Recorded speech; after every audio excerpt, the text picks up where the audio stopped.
Buenos días, yo soy la doctora Cecilia Guillermo de Uruguay.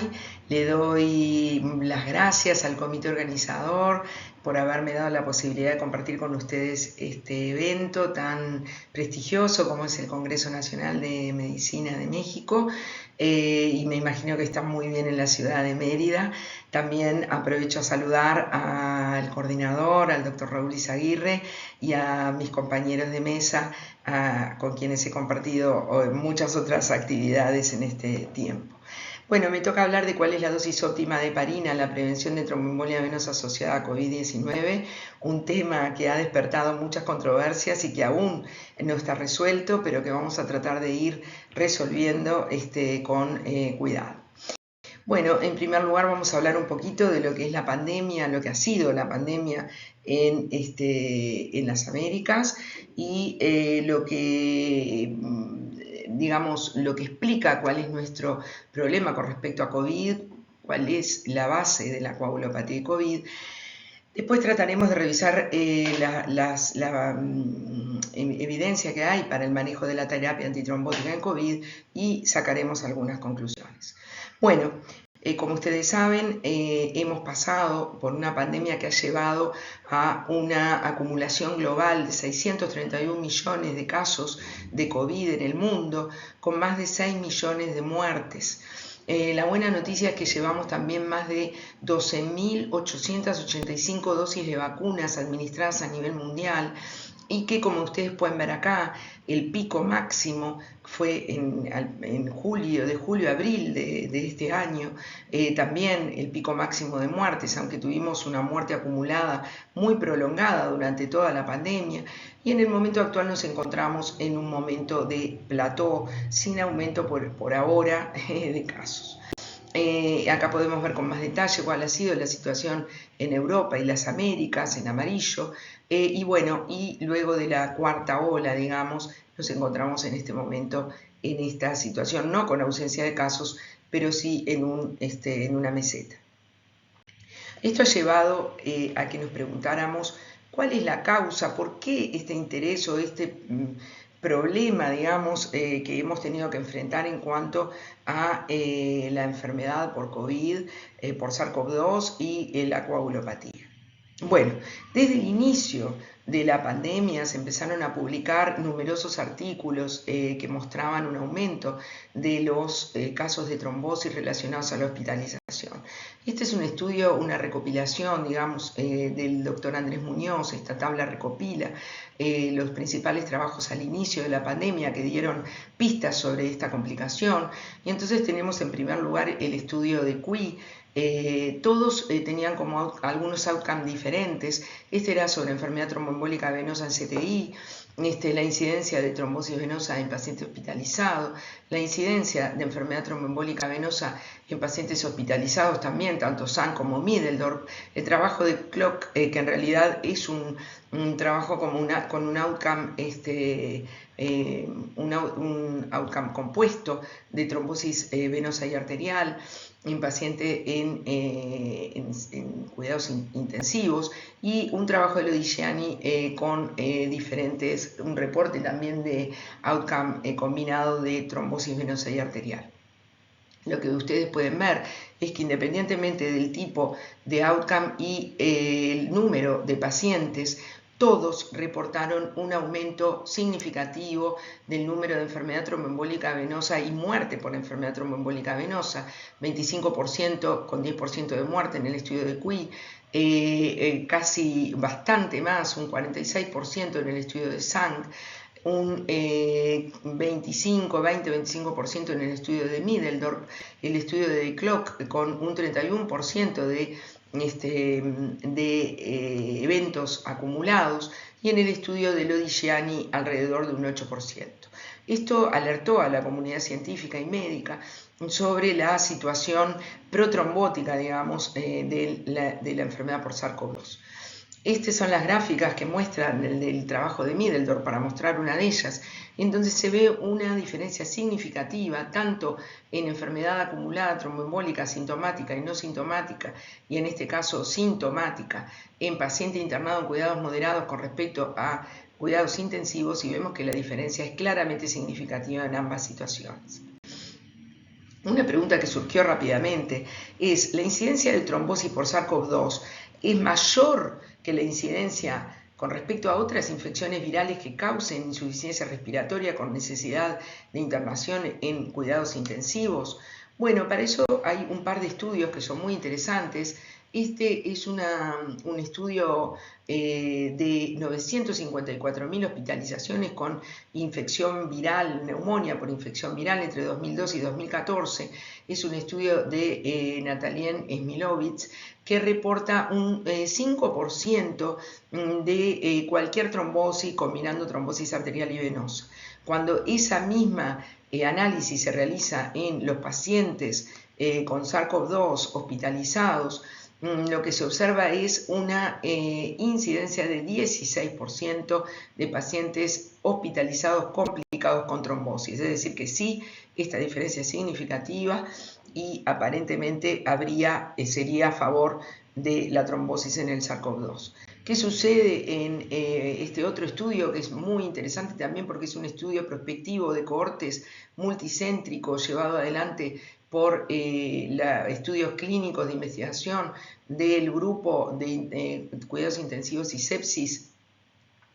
Ellos evaluaron muchos marcadores de trombosis, estado protrombótico, todos fueron significativamente positivos para la infección por SARS-CoV-2 comparados con otros síndromes de insuficiencia respiratoria no SARS-CoV-2, y la conclusión de este estudio también es que estableció que a pesar de la anticoagulación, un alto número de pacientes con insuficiencia respiratoria secundaria a COVID-19 desarrollan complicaciones tromboembólicas con posible riesgo de vida. Por lo tanto, esa pregunta queda respondida.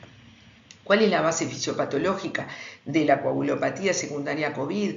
Bueno, este es un trabajo publicado por el profesor Marcel Levy, sumamente claro, que creo que fue fundamental en la comprensión de la fisiopatología de esta enfermedad, en donde se plantea que por un lado la enfermedad por SARS-CoV-2 va a provocar una tormenta de citoquinas proinflamatorias que va a llevar entonces a la activación de células mononucleadas con la consiguiente activación de la coagulación intravascular por activación del factor tisular. Concomitantemente, el daño endotelial directo va a provocar la activación de la fibrinolisis, pero a nivel local, ahora lo vamos a repasar, y la aparición de multímeros ultralargos de factor von Willebrand, todo lo que lleva, por un lado, a microtrombosis a nivel localizado, a nivel pulmonar, y por otro lado, a nivel sistémico, la trombosis sistémica y la elevación de los dedímeros, vamos a hablar en 2 minutos, que va a llevar, por lo tanto, a la falla multiorgánica. Como decíamos, dentro del laboratorio, el test del que más hemos hablado durante COVID y el que marcadamente ha estado siempre aumentado en estos pacientes ha sido el dedímero. Los estudios de SANG demostraron que en el 46% de todos los casos los dedímeros estaban elevados y más aún en los pacientes críticos. Esto podía no llamar la atención porque tanto en los pacientes internados globalmente ya sabemos que están elevados los dedímeros y más en los pacientes inflamados, pero en este trabajo, por ejemplo, se estableció que niveles mayores de 2 miligramos por litro predecían muerte, es decir, que traducían un nivel de inflamación mucho más patológico. Y otra alteración frecuente, como publicó Favaloro y Lippi, fue la trombocitopenia, sobre todo relacionada a los pacientes críticos. Entonces, ¿qué es lo que pasa? Esta tormenta de citoquinas lleva a un aumento sistemático de interleuquina 6, factor de necrosis tumoral e interleuquina 1. Esto lleva al aumento de la expresión del factor tisular en las células que lo expresan y por lo tanto a la generación de trombina con activación de la coagulación. Esto entonces va a dar prácticamente lugar a la aparición de un síndrome hemofagocítico secundario con un estado de hiperinflamación y que lleva a la activación de la coagulación con falla multiorgánica. A nivel local, lo que por un lado el daño endotelial va a llevar a la activación, al aumento del activador del factor tisular del plasminógeno, lo que lleva al aumento de los dedímeros, más inflamación y cierra un círculo que es muy dañino. Y por otro lado, el aumento de la plasmina va a llevar al aumento de la permeabilidad capilar con edema pulmonar, que lleva además a mayor aumento de depósitos de fibrina y conduce al síndrome de distrés respiratorio agudo. Entonces vamos a tener un marcado perfil hiperfibrinolítico a nivel local, por eso con extravasación de líquido, mientras que esto no se va a traducir por una hiperfibrinolisis sistémica ni tampoco van a tener estos pacientes un perfil hemorrágico. Este estado se da además en pacientes que tienen otros factores clásicos para hipercoagulabilidad, como es la inmovilización y el daño endotelial que lleva a la circulación de von Willebrand ultra largos, que superan la capacidad de clivaje del ADAM13, que también se ve inhibida por la interleuquina 6. Entonces vamos a tener como dos manifestaciones clínicas paralelas. Por un lado, la tromboembolia venosa clásica, mediada, como vimos, por las citoquinas y los factores de riesgo clásico, y por otro lado la microtrombosis difusa con daño endotelial a nivel pulmonar que lleva a la insuficiencia respiratoria. Por lo tanto, la coagulopatía de COVID comparte muchas características sin constituir una única forma clínica con obviamente la tormenta de citoquinas, la coagulación intravascular diseminada, la microangiopatía trombótica y algunos elementos como el SAF catastrófico. Por lo tanto, nos veíamos enfrentados a una situación de altísimo riesgo protrombótico y había que tomar decisiones rápidas, y eso condujo a una multiplicidad de consensos que aparecieron y fueron publicados, sobre todo en el comienzo del 2020, desde las grandes sociedades científicas, la IACH, ASH, el NIH, CHEST, pero también las guías europeas, y también desde Latinoamérica, el Grupo Latinoamericano de Hemostasis y Trombosis generó sus propias guías, así como trabajamos en conjunto con el grupo colombiano que elaboró consensos muy interesantes sobre profilaxis y tratamiento en estas situaciones. ¿Qué era lo que vimos inicialmente? Bueno, las guías de la OMS indicaba el uso de profilaxis farmacológica, sobre todo preferentemente con heparina bajo peso molecular, en todos aquellos pacientes que ingresaban al hospital y no tuvieran contraindicación para utilizarla con COVID-19. Lo mismo la Sociedad Internacional de Hemostasis y Trombosis, que consideraba dosis profilácticas para todos los pacientes, incluidos los no críticos, que ingresaban al hospital por COVID. Eso mismo pasaba con los CDC, con las guías italianas, que también indicaban dosis profilácticas de heparina. Ellos también manejaban la posibilidad del Fondaparinux, y también lo hacían las guías de la Sociedad Americana de Hematología, indicando el uso de heparina a dosis profiláctica sobre el no uso de profilaxis. Dos consideraciones sobre las guías italianas, que ya hablaban de la posibilidad de utilizar profilaxis post-descarga, post-alta, en aquellos pacientes que tuvieran factores de riesgo adicionales, y en ese caso utilizarlo por 7 a 14 días. Y también hablaban de la posibilidad de utilizar dosis intermedias de heparina en aquellos pacientes críticamente enfermos que además tuvieran otros factores de riesgo o se consideraran en muy alto riesgo trombótico. ¿Cuáles fueron las consideraciones del grupo CLAT? Bueno, primero que nada, indicar tromboprofilaxis a todo paciente con COVID que ingresara al hospital. Eso ya era una indicación, un consenso universal, creo que rápidamente se llegó a esa consideración. Posteriormente, otra de las consideraciones fue qué hacer en el paciente no crítico sin factores de riesgo asociados. Bueno, mantener dosis de profilaxis, y decíamos que algunos expertos indicaban el ajuste al peso y a la función renal. Y ya habían algunos que indicaban incrementar a dosis intermedias. Lo mismo para dosis para pacientes con ventilación mecánica, es decir, pacientes en cuidados intensivos, en donde no había en ese momento un consenso para indicar la dosis de heparina. Nosotros hablábamos de utilizar dosis profilácticas y en caso de sospecha de enfermedad tromboembólica o factores de riesgo asociados, utilizar dosis intermedias o terapéuticas. Increíble, creo que este cuadro lo conocen todos, fue la cantidad de estudios que se desencadenaron en ese momento para contestar esta pregunta, si usar dosis profilácticas o dosis intermedias o terapéuticas en distintos escenarios. Lo más a destacar es, por ejemplo, esto es en pacientes hospitalizados. Fíjense que aproximadamente en el entre 2020 y 2021 habían 25 trabajos prospectivos en curso para determinar si se utilizaba heparina a qué dosis, tanto en moderados como en cuidados intensivos, en donde habían 17 trabajos en curso. Bueno, el número de trabajos en curso en los distintos escenarios era realmente destacable. Este trabajo de Talapaz lo demuestra. Y bueno, y empiezan a surgir a partir de acá entonces evidencia a distintos niveles. Esto creo que son las publicaciones más importantes que surgieron. Es el estudio multiplataforma de dosis terapéuticas de heparina en pacientes críticamente enfermos con COVID, en donde se juntaron o se analizaron en forma conjunta los estudios de RECAP, ACTIVE y ATTACK, que si bien arrancaron con un número altísimo de pacientes considerados elegibles, terminan randomizando alrededor de 1000 pacientes, tanto para la rama de heparina a dosis terapéuticas como a dosis profilácticas.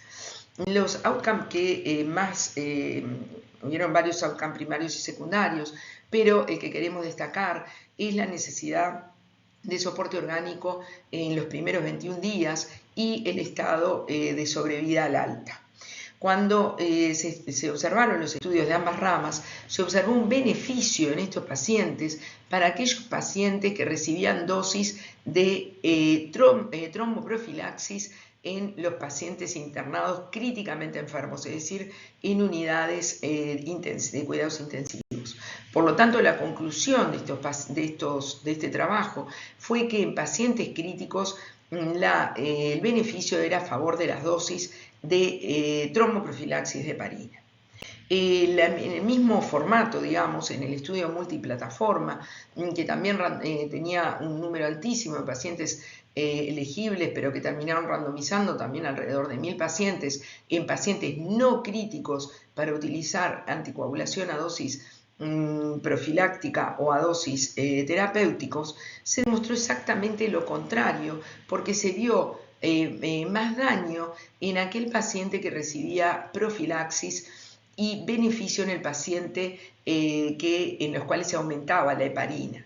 Por lo tanto, la conclusión de este estudio fue que los pacientes no críticos se beneficiaban en aumentar la dosis de heparina, dosis de anticoagulación. Esto despertó muchísimas comentarios, publicaciones posteriores, críticas a la metodología. Los estudios no eran idénticos en cuanto al diseño. Hubieron muchos resultados controversiales, además de estudios posteriores. Tanto es así que les quiero mostrar que en el Congreso Europeo del 2022, ahora en junio de 2022, el profesor Frederick Klock tuvo que dar una charla más o menos en esta misma línea sobre el uso de profilaxis anticoagulantes en pacientes con COVID, dónde, cuándo y por cuánto tiempo, y sus conclusiones terminan siendo que los resultados de los trials son muy controversiales, que hay mucha diferencia en los diseños, muchas limitaciones metodológicas, que las guías, que ahora vamos a ver, terminan haciendo recomendaciones en pacientes no críticos que también son conflictivas, y que él da su propia opinión en que por el momento no está convencido aún del beneficio de las dosis terapéuticas, porque podría haber un posible daño incluso a favor del sangrado sobre todo. Por lo tanto, la dosis profiláctica continúa siendo el estándar en cualquiera de los escenarios que hemos visto. Más cerca de nosotros, y con mucho orgullo latinoamericano, el doctor Mateo Porres Aguilar, mexicano, conduce una revisión desde la Universidad del Paso de Texas, donde también la pregunta es: ¿cuál es la dosis óptima de tromboprofilaxis? ¿Cuál es la mejor estrategia en el momento actual? Voy a examinar con cuidado esta tabla, en donde, con permiso del doctor Mateo Porres Aguilar, en donde se examinan las publicaciones hasta el momento, tanto en pacientes no críticos como pacientes críticos con COVID, y el uso de heparina en estos escenarios. Bueno, si vamos a ver los pacientes en primer lugar que están con COVID, pero internados en cuidados moderados, es decir, no pacientes críticos, por supuesto que aparece en primer lugar el estudio multiplataforma que ya vimos, en donde, como vimos, el beneficio era hacia las dosis terapéuticas. El Action Trial no demuestra lo mismo, porque encuentra mayor riesgo de sangrado. Acá lo que se utilizó en realidad fue rivaroxaban comparado con con dosis profilácticas, con la tromboprofilaxis convencional, y no demostró beneficio, sino cierto riesgo aumentado de sangrado. En estos mismos pacientes también se publicó el Rapid Trial y el EPCOVID, que mostraron también resultados, tenían outcomes totalmente diferentes, cada uno tenía sus propios outcomes, y también los diseños eran diferentes. Pero en el primero, que tenía un outcome compuesto de tanto admisión a CTI, como la utilización o no de maniobras invasivas y muerte, en realidad obtuvieron mejores resultados en las dosis terapéuticas de heparina, mientras que en EPCOVID se observó beneficio con las dosis de tromboprofilaxis con respecto a las dosis terapéuticas. ¿Qué sucede en los críticos severos? En los pacientes críticamente enfermos que requieren cuidados intensivos. Bueno, además de la multiplataforma que ya vimos, tenemos el Inspiration Trial, que también muestra al revés, ¿no? Porque se acuerdan que el multiplataforma en estos pacientes mostraba beneficio de las dosis de tromboprofilaxis, y acá demostraba un beneficio de las dosis intermedias. Quiere decir que los resultados son muy controversiales, y los propios autores terminan diciendo que el uso de dosis terapéuticas o intermedias en los pacientes no críticos debe ser valorada con mucho cuidado en el contexto de cada paciente y a la espera de estudios prospectivos rigurosos. ¿Qué dicen las guías? ¿Qué han hecho las guías y otros consensos internacionales? ¿Se cambiaron las recomendaciones? Bueno, como decimos, este cuento todavía no terminó, por lo menos no con una conclusión muy definitiva. Tenemos la publicación de la ISTH, de las guías que se publicaron en octubre de 2022, pero fueron en realidad primera publicación en línea en julio de 2022 del doctor Walter Ageno, en donde este es el resumen de sus recomendaciones. Y si vamos a mirar, vamos a ver que es muy interesante, porque además también presentan las recomendaciones para pacientes no hospitalizados, hospitalizados no críticos, hospitalizados críticos y posalta. En los hospitalizados, en los no hospitalizados no hay una recomendación universal para hacer tromboprofilaxis. Para los no críticos, que es donde justamente se presenta la duda, ellos recomiendan la dosis profiláctica por encima de no hacer nada, pero colocan una recomendación condicional para dosis terapéuticas sobre dosis bajas, sobre dosis profilácticas en pacientes seleccionados. Es muy baja la evidencia para esta recomendación, es una recomendación condicional, pero es el cambio con respecto a las previas recomendaciones de la ISTH. Para el paciente críticamente enfermo, continúa utilizando dosis profilácticas sobre nada, y acá en realidad después va a haber una conferencia sobre el uso de DOACs en pacientes con COVID, pero en el alta se puede considerar en pacientes seleccionados. ¿Qué dicen las guías ASH, que fueron actualizadas en febrero de 2022? Que el paciente sugiere usar dosis profilácticas sobre intermedias o terapéuticas en pacientes críticamente enfermos. Por lo tanto, vemos que las guías, como decía Klock, no son absolutamente terminantes e incluso presentan algunas respuestas controversiales.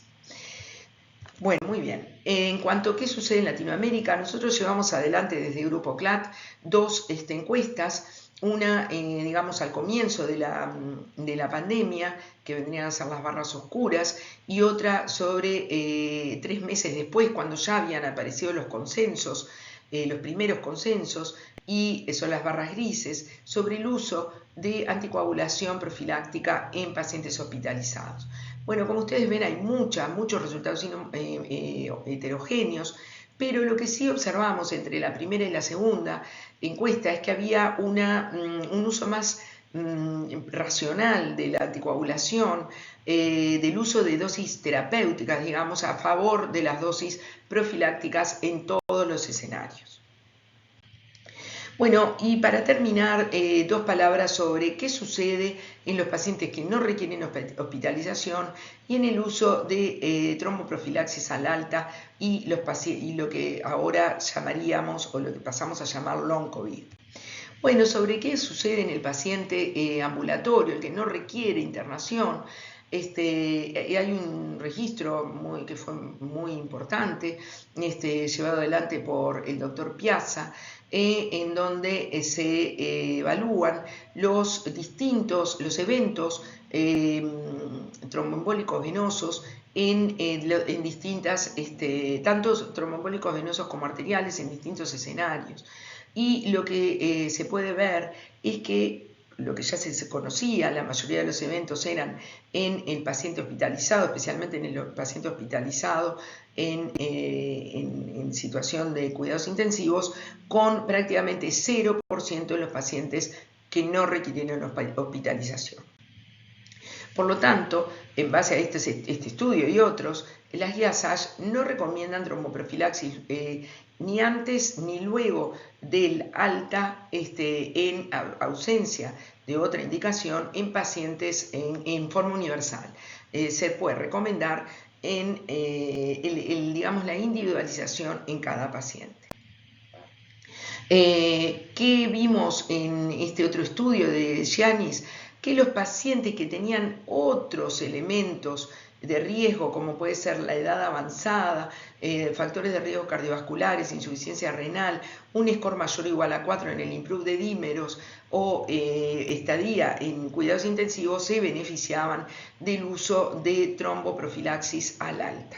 Es decir, que cuando vamos a ir al alta, nosotros hicimos una pequeña guía en Uruguay en donde decíamos que se debe evaluar al alta, siempre evaluar al paciente, si lo vamos a utilizar nunca pasarnos de unos 7 a 14 días y considerarlo en aquellos pacientes que tienen factores de riesgo adicionales. Por lo tanto, ¿a qué conclusiones podemos llegar en este momento? Todos los pacientes ingresados al hospital con COVID se benefician claramente de tromboprofilaxis farmacológica durante toda su estancia. Los pacientes en cuidados críticos parecen beneficiarse, y así son, lo dicen las guías también, utilizar tromboprofilaxis. ¿Qué pasa con los pacientes en cuidados moderados? Bueno, acá ya no hay digamos, tanto consenso. Hay algunos autores que se preguntan si se benefician de dosis de anticoagulación. Las guías de la ISTH recomiendan utilizarlo solamente en casos individualizados seleccionados. Los pacientes luego del alta no parecen requerir tromboprofilaxis en forma universal, por lo tanto hay que individualizar. El long COVID es un escenario particular en donde parece mantenerse el proceso inflamatorio y por lo tanto podrían ser pacientes que se beneficien de esta acción. Los pacientes que no requieren internación tampoco parecen requerir tromboprofilaxis, es decir, en forma universal. Podrían haber situaciones particulares en donde lo evaluáramos, lo valoráramos, pero son individualizados y siempre en el contexto de conversar los riesgos y beneficios con el paciente. Y una conclusión que no quiero dejar de destacar es que la pandemia nos ha obligado a sumar esfuerzos desde la comunidad médica y científica a nivel global y que por primera vez creo que se han logrado realizar estudios y conclusiones en donde todos hemos puesto nuestro grano de arena. Es decir, que la pandemia ha sido muy mala para la humanidad, pero para la comunidad científica también nos ha conectado y nos ha enseñado a trabajar juntos. Así que con esto les quiero agradecer por su atención. Acá está el mail del Grupo CLAT, donde pueden dirigir sus preguntas y comentarios, y los dejo en este momento con el siguiente expositor. Muchísimas gracias y hasta pronto.